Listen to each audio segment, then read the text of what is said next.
gruppo, questa sottofamiglia degli strumenti, sottofamiglia dei fiati. Vengono definiti ottoni ovviamente per il materiale di cui sono composti, l'ottone. Continuiamo con la definizione di questi strumenti. Facciamo proprio il percorso base che ci si aspetta.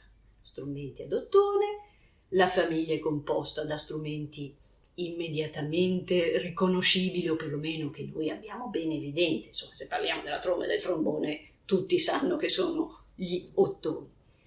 Magari altri strumenti hanno meno fortuna, sono meno conosciuti, però sono ovviamente molto utilizzati per vari generi musicali. Parlo ad esempio del corno cosiddetto corno francese. Poi vi spiegherò perché francese, ma questo lo vedremo quando parleremo dei legni, non vi svelo tutto. Corno francese, che è quello strumento che ha della famiglia forse la timbrica più morbida, perché noi insomma generalmente abbiniamo proprio agli ottoni l'idea dello squillo, squillino le trombe, va da sé. Oltre al corno abbiamo anche le tube. Le tube sono quelle belle grosse, insomma, il tuba, il basso tuba sono quegli strumenti che abbiamo più nella nostra visione tipica abbinato alle bande, però li troviamo ovviamente anche in tanti altri generi musicali. Torniamo alla timbrica, alla qualità sonora. Noi stiamo parlando proprio di gruppo, non di singoli strumenti. Avremo il tempo poi di dedicarci ad ogni singolo strumento. Qui parliamo di un gruppo. Ripeto, quando parliamo di ottoni noi ci aspettiamo la potenza. Ed effettivamente questi strumenti di potenza sonora ne hanno veramente tanta. Ecco perché molto spesso li vediamo in gruppi strumentali tipo le bande che operano all'aperto. Io voglio farvi sentire però invece adesso un brano dove la timbrica, la qualità sonora è un pochino più delicata. Non vi svelo ancora quale brano vi ho scelto, continuiamo nella descrizione perché poi li vedrete anche questi strumenti. Abbiamo parlato del materiale, parliamo di quella che è l'emissione del suono da un punto di vista proprio didattico, attraverso la colonna d'aria. La colonna d'aria nei vari strumenti d'ottone viene allungata o accorciata attraverso sistemi di valvole che vengono azionati o i pistoni, se avete presente nella tromba, o le leve nel corno, o con la coulisse per quanto riguarda il trombone. L'imboccatura. L'imboccatura è un'imboccatura a bocchino che è proprio come se fosse un imbuto, e dà un effetto, poi l'aspetto proprio generale di questi strumenti, come vi ho detto, di notevole potenza. Diciamo che forse una delle tante difficoltà di questi strumenti è proprio rendere il suono il più morbido, sostenendo l'intonazione, e il più delicato possibile, che è esattamente quello che uno non si aspetta da questa famiglia. Torno al brano che vi voglio proporre. Il compositore di questo brano è un compositore molto legato agli ottoni ed è Georg Friedrich Händel. È un compositore del Seicento ed è un compositore conosciuto. Qui adesso sentirete un gruppo di soli ottoni e li vedrete anche all'opera, così abbiamo una conoscenza in più oltre che sonora, anche visiva, dove vi fanno una versione di un brano che è un brano vocale. Qui l'hanno fatto solo e esclusivamente strumentale, solo per ottoni. Avrete 12 ottoni all'opera, avrete tempo e modo di gustarveli e nel caso specifico avete proprio la qualità, cioè i tipi di strumenti che vi ho elencato prima. Avrete le trombe, i tromboni, il corno e la tuba.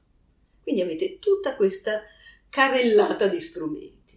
Il brano è un'ode scritta in onore per un compleanno della regina Anna ed il titolo originale è Eternal Source of Light Divine. Georg Friedrich Händel. A dopo.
vi siete gustati, spero, questo brano. Abbiamo sentito le sonorità nella versione morbida, estremamente pulita. Adesso con che cosa vi lascio? Vi lascio con un quintetto che vedrete legato proprio a un genere musicale un po' diverso.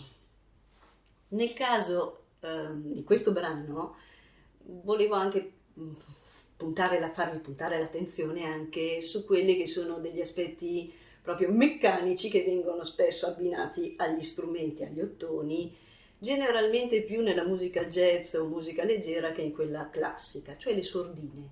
Vedrete non tanto l'utilizzo, ma le vedrete in giro nel video con cui ci lasceremo. Il pezzo è eseguito dai Berlin Brass Quintet, vedrete la schermata a cui fa riferimento, e il brano è di Berlin, il titolo è Putting on the Ritz. Alla prossima!